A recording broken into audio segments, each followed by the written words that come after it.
In an 8K this morning, Morgan Stanley confirming that the Department of Justice has requested information regarding its block trading business. This is a story that's been percolating for some time.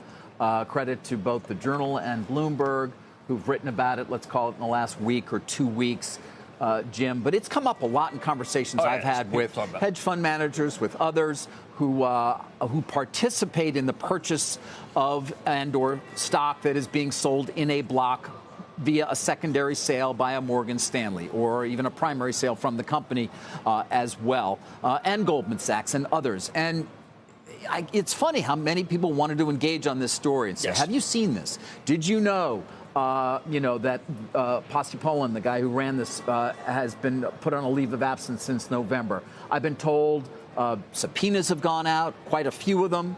We'll see if it ends up as anything because it's a murky area. And the question is, if you are running block trading, are you giving a signal to your best clients of what may be coming, letting them potentially get short so that they can then cover on the issue that you do to make sure that it goes very well? Okay, so that's one aspect of it. Right. So what I've talked, obviously I don't speak as much hedge funds. But you know this. Yeah.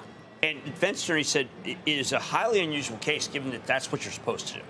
Right. You're supposed to try to play stock. Right. You can't expect people to just get their head slammed. So you say, listen, we got a block of stocks. Now, it's entirely possible you can say, well, look, no one is allowed to hedge. They just have to get their head handed to them.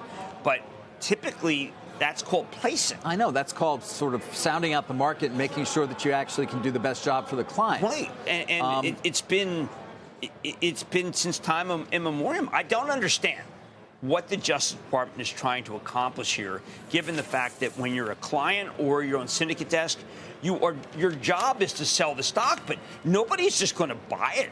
I'll pay some. There is a lot of pressure on these guys to not miss deals. So if you're at Morgan Stanley, you don't want to miss another deal. You hear about a lot of different things. It's unclear to me exactly how they go about making decisions in terms of what they actually tell people or how much signaling they can do or is appropriate, not necessarily sharing MNPI, material non-public information, which is, well, this company's going to be selling $2 billion of stock or whatever, which conceivably is something you might want to know. So you're the client. I'll call you. Say, listen, David, we got about 10 million Viacom to go. Right.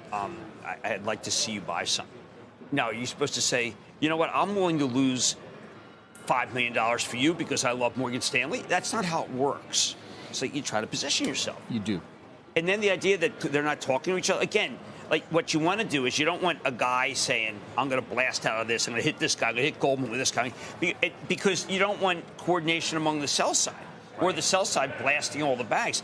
I just think that the Justice Department, maybe they have a piece of paper which just says, listen, we're pricing this thing at 93. You should short it at 96. You'll make $3. Come on in, and then I fill my book really well. And I'm only going to give that to my best guys. And that even is questionable. Or I'm going to make sure to get you on the next really hot IPO. Right.